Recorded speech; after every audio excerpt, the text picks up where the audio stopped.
Sir Pompe, ang Central Bank igo ra ba na sila sa paghimo o kwarta? Or na pa sila akong katungdanan, role, palihog lang dati ko, makbak bagyo, lapo-lapo. Salamat, Makmak.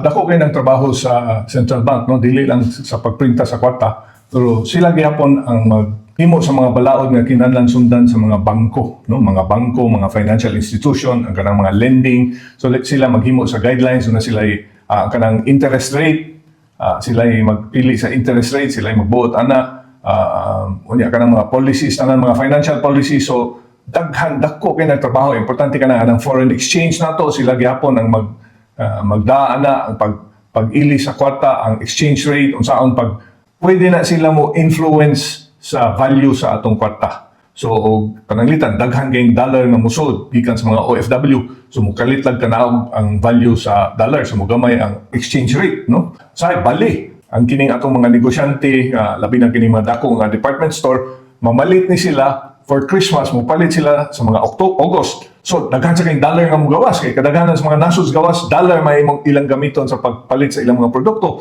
mo saka ang exchange rate sa dollar. So mo na panahon nga magpada sa kagwartag balik kay dako ang exchange rate. So usa na siya sa mga trabaho sa Central Bank. So daghan na siya.